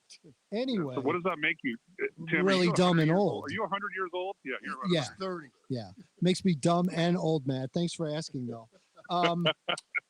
So the nice part about putting that contest together, guys, is it gives me everyone's final team to win a state title. So I can go through by class and give you percentages of what fans are choosing. So when I start my gambling service, Joe, I'll have all that information at my fingertips. But the point being, outside of East St. Louis and 6A, which I found this very interesting, the team that basically has been chosen more to win its class, guys, has been Althoff. Yes. That surprises me a little bit, man. What about you? Well, the bottom line is, they have the bell cow. They have the player. They have a little bit of a chip on their shoulder. They were battle tested maybe one time this year, and that was against Tolono Unity, where they beat Tolono Unity at Tolono Unity in overtime. They're awfully good, and I think in that southern bracket, you look at maybe some sleeper teams. I think Hardin Calhoun, they could be a team you could watch out for. Camp Point Central, we talked about this the other night. They knocked them out last year. Yep. Yes, they did, and no one thought they would, but that Western Illinois Valley Conference always brings a team to the state finals. Through the years, it's been everybody from Camp Point Central to Carrollton. Yep. It's going to be really interesting to see. Belleville should make it all the way to the semis. Will they have a rematch with Camp Point Central, or will Hardin Calhoun roll in there and upset everybody's bracket? Don't forget about Tuscola. Andy Romine has a 5-4 team, and like I said, Tuscola's Tuscola, and tradition never graduates. And he's just waiting for his team to kind of arrive and play a little bit more aggressive on defense. And if you go to that northern part of that 1A bracket, man, there's some real neat matchups. I like Princeville and Stockton, that 7-10 matchup. I think it'd be really interesting to see what Galena does. They're back in the playoffs, and they're a 5-4 team that's taking on Stark County, who's 8-1. But man, I said this the other night on the podcast, Tim.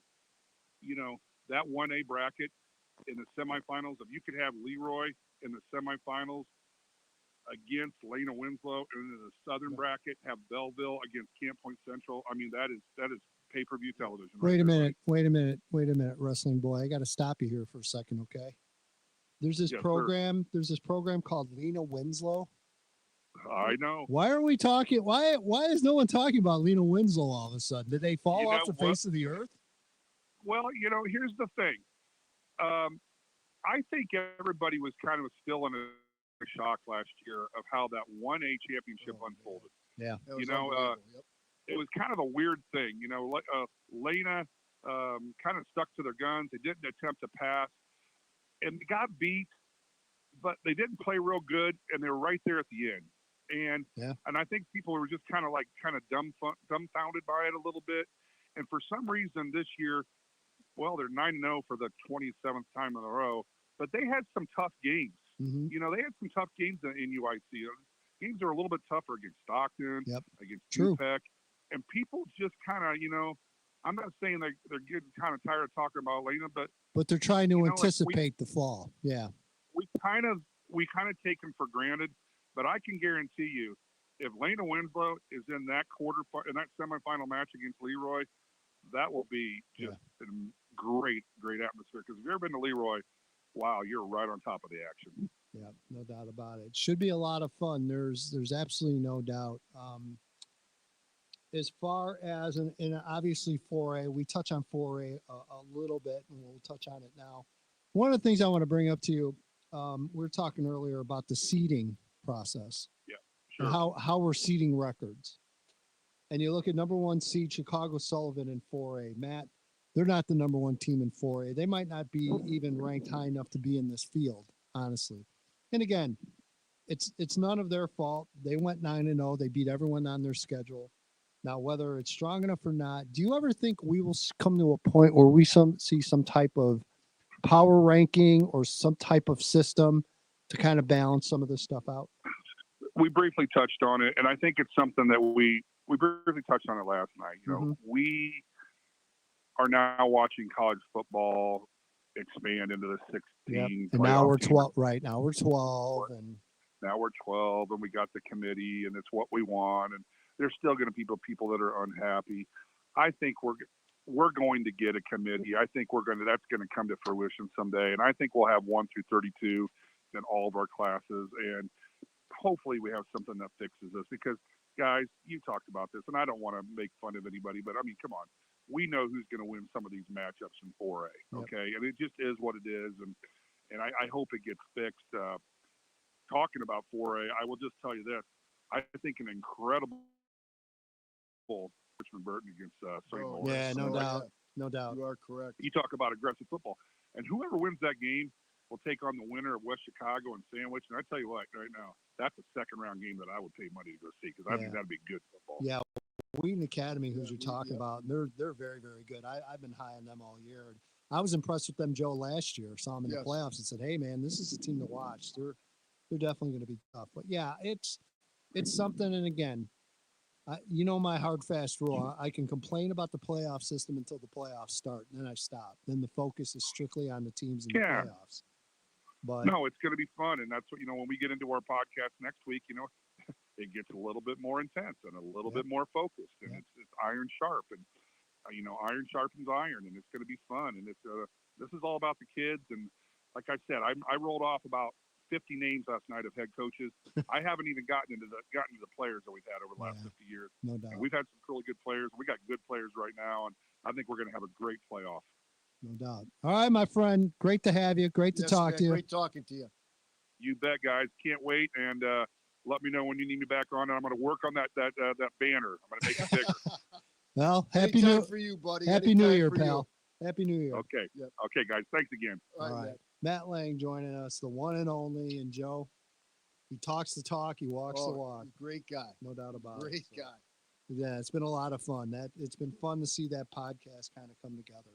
No doubt about it. It's been received very well. A lot of positive feedback from people all over the state and then some. So thanks for Matt joining us. All right, we'll step aside, take a break. When we come back, we'll continue to break down the playoffs, the first round games.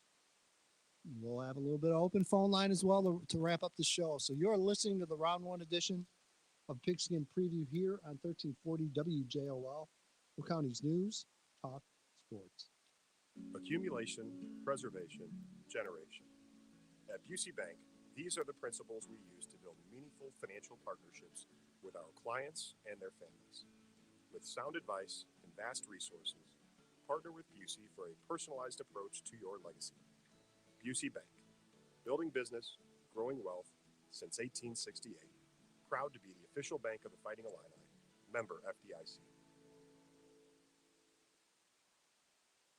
It's common knowledge that after age 30, our metabolism changes. We have less energy and gain weight easier. There's a way to feel better, not in years or months, but sometimes in just days. I'm Chuck Norris. I tried everything. Working with a team of health experts, we came up with Morning Kick. Morning Kick is a revolutionary new formula that combines all my favorite supplements into one daily drink. Morning Kick has probiotics to help you lose weight, prebiotics for digestion, superfoods for muscles and joints, and powerful anti-aging supplements. It'll help you feel youthful, energized, and helps manage stress. I look and feel better than I have in years. Go to roundhouseprovisions.com, use code SAVE, or text SAVE to 511-511 and claim 40% off. Roundhouseprovisions.com, code SAVE. Every purchase comes with our 90-day money-back guarantee. You could be feeling these changes within just a couple of days. Text SAVE to 511-511. These statements have not been evaluated by the FDA. This product is not intended to diagnose, treat, cure, or prevent any disease. Tax fees may apply. Official rules for WJOL AM 1340. No purchase is necessary. All contestants must be at least 18 years or older to participate unless specified in contest rules. All state and local, federal, and other taxes and other fees for prizes awarded are the sole responsibility of the winner. Prizes valued over $600 will be issued an IRS 1099 form to report their winnings. All prizes are awarded as is. All entrants and winners agree that the station, Alpha Media LLC, and their affiliates shall have no liability and shall be held blameless for any injury or misfortune or damage to any person or property insured by entering, participating in, winning, or using any contest by use or non-use of any prize received. All entrants and winners agree that the station may broadcast or publish their name, city of residence, photo, videotape, film, or any other likeness, including their voice, recorded or live for any reason the station deems necessary without compensation. The radio station reserves the right to change the rules for any contest at any time without notice and limit the number of times an individual may enter a contest or drawing. The radio station will not be responsible for busy lines, disconnections, poor connections, computer malfunctions, lost, late, or misdirected emails, faxes, or mail, or any other circumstances. Get a full list of rules at WJOL.com. 1340 WJOL presents A Rich Conversation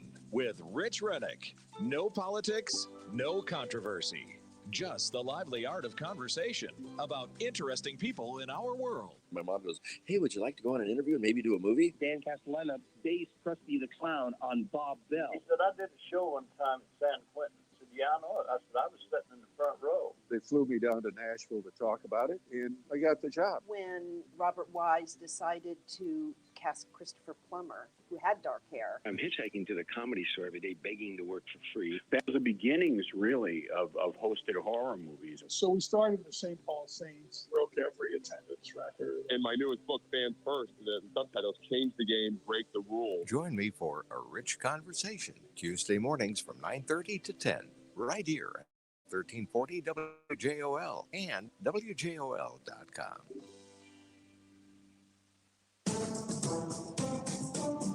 High school football on 1340 WJOL. And welcome back. We're in the final turn here of the round one edition of Pigskin Preview here on 1340 WJOL, Will County's News Talk Sports. EDGYTIM along with the coach, Joe Rodriguero and Evan Bredesen spinning the dials. Again, game of the week is Saturday. We are all Saturday here this week at 1340. Jacksonville in 5A on the road at Joliet Catholic at the stadium. That's a 7:30 kickoff. Tune in to Tony at 6:05 with Saturday Night Lights, the pregame show. Joe, Evan, I'm going to do something with you that I have not yet done. Uh-oh. I saved it just for you two knuckleheads All and right. you knuckleheads watching and listening at home as well. I would like to know who your projected state champions are. Ooh. Oh, boy. Okay. I have not done this yet. I have an idea of who I like, but I have not done this. As you could tell, I'm shuffling. You can see this. I'm shuffling all my papers. Should we go small to big or big to small? Let's go small to big. Small to big. 1A. Who do you like in 1A? Give me your state title game. Belleville Altough versus Leroy. Okay. Who's your winner? Belleville Altough. Evan? Lena Winslow versus Altough. Winner? Lena Winslow. They just seem like a team on a mission to me after last year. I have Altough in the south. I am going to go with, who am I kidding? Lena Winslow. I'll go Altough. I just think they're due. You know, I just think they're due. They definitely do. 2A. And by the way, if you want to join us, 815-254-7300. We've got another 10 plus minutes. So if you want to join us, we'd love to hear from you. 815-254-7300. 2A. Joe? Boy. I'm going to go with kind of the chalk here. I'm going to go with Farmington. And I'm going to go Maroa Forsyth. Who's your winner? I'm going to go with Farmington. Farmington Farmers, Joe. Evan? I have the same title game, but I have Maroa Forsyth winning. Okay. I am going to go in 2A with, and from the North bracket in the championship game, Taylor Ridge, Rock Ridge. Upset. They will take on, who am I kidding? Aurora. No. Quincy Notre Dame. Your state champion, Quincy Notre Dame. Mark it down. 3A. Joe. Oh boy. you might lose some friends after this one, Joe. I'm going to say Montini Okay, interesting. against.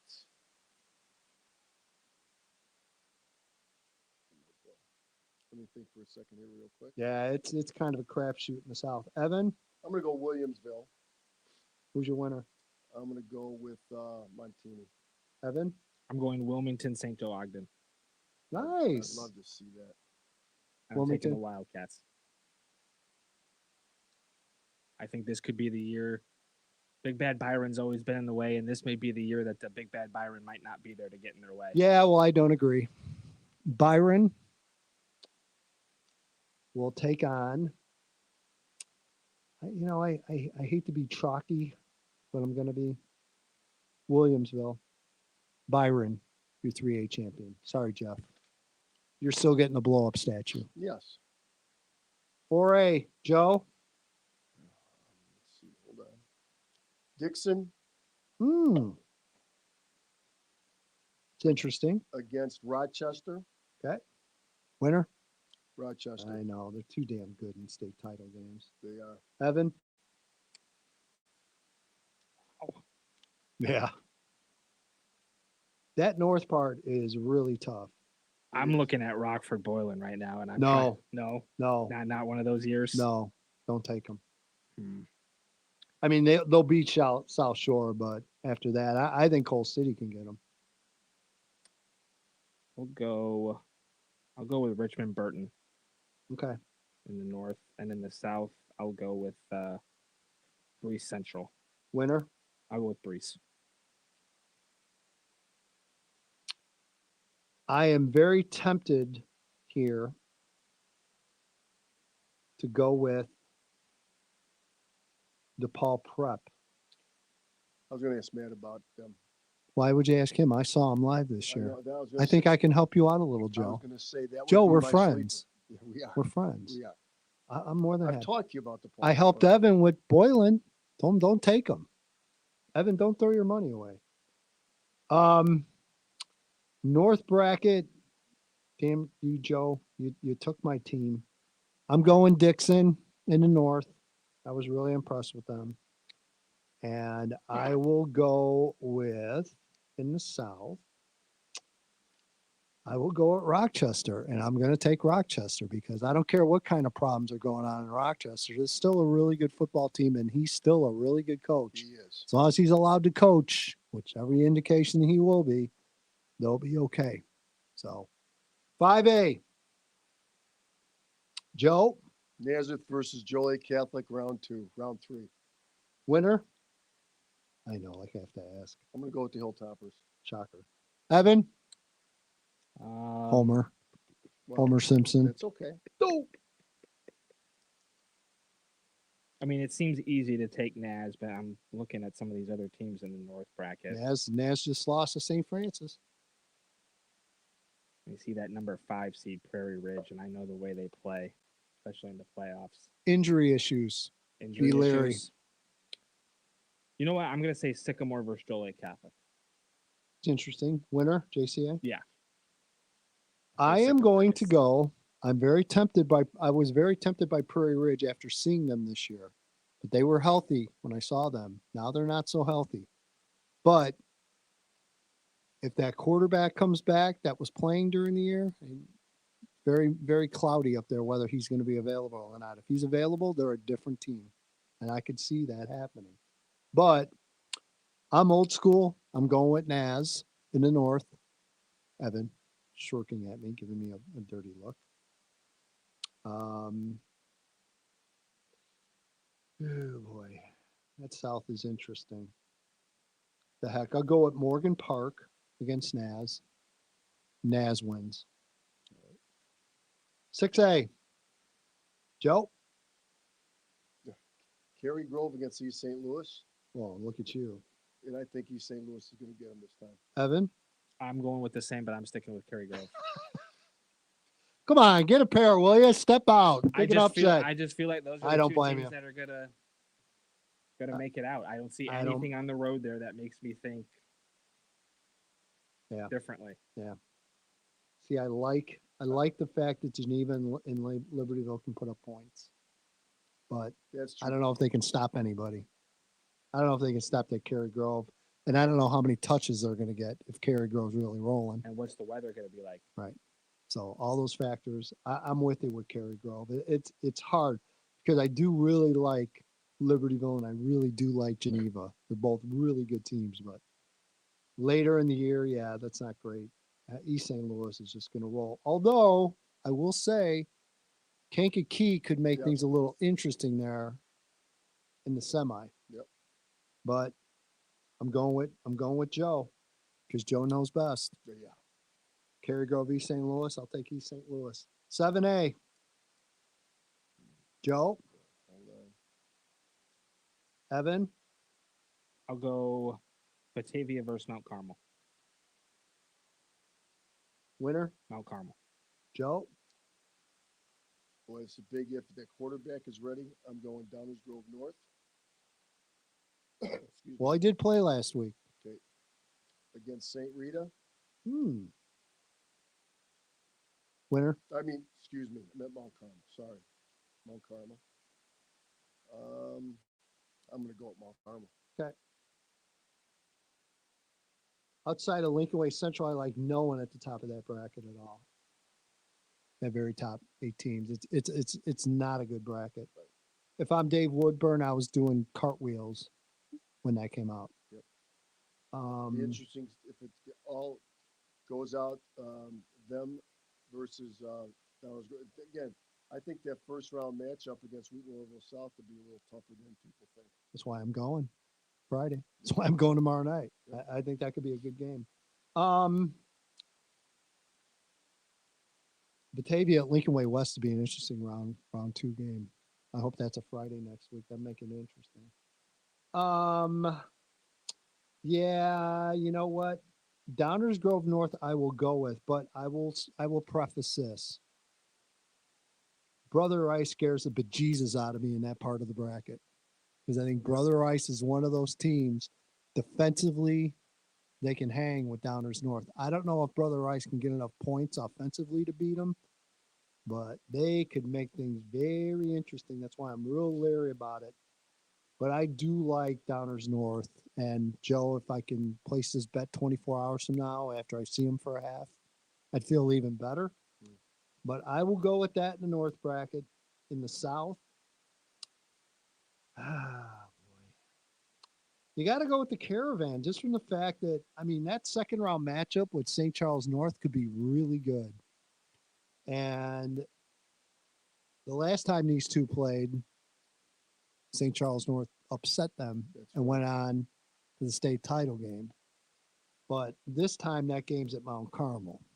I think it's a little different of a beast there. So I'll go with Mount Carmel. So I did a lot of talking and basically picked the same damn thing you two guys did. So you made fun of us for picking I those did. teams, and then you did the same thing. But I'm trying to entertain and inform our listenership of some thoughts I have there. So 8A, Joe. Lincoln Way East. The Griffins. Who do they play? That's another. I'm going to say Edwardsville. Okay, that's an interesting pick. Evan. Lincoln Way East over Oswego. Yeah, I'm with you. That's my pick as well. I talked to you very early in the season. season. EDGYTIM led Oswego Panthers, as someone called them. And you said from the beginning, the defense is legit like always. Yep. The running game's there like always. There's enough offense to win. There's enough in the passing game that they can move the ball in 8A if they need to. And especially you get later in the year, you get in that nasty weather. That team is built for that. Yeah. Built for that. Because they're the kind of team that can win a 14-7 Yes. They'll make you play a 14-7 game. And where your offense, it's going into the game, you tell your guys, you might get 6 possessions. Yeah. If you're lucky. Yep. That's the Make whole them deal. all count. It's a whole deal. And it'd be a little tough to throw against that wind if there were games tonight. Yeah, no doubt about it. All right, that's going to do it. Coach Joe, for Evan, thanks to Steve Susi for joining us. Thanks to Matt Lang for joining us. Thanks to everybody at home watching. And, hey, we'll be back next week. We'll see. We'll see how many survive in advance. That's what it's all about this time of year. Survive and advance. Yep. Thanks, everybody. Have a great week. Go out and see a game this weekend. Good night, everybody. Good night. Your home for Will County's news, talk, and sports. We're 1340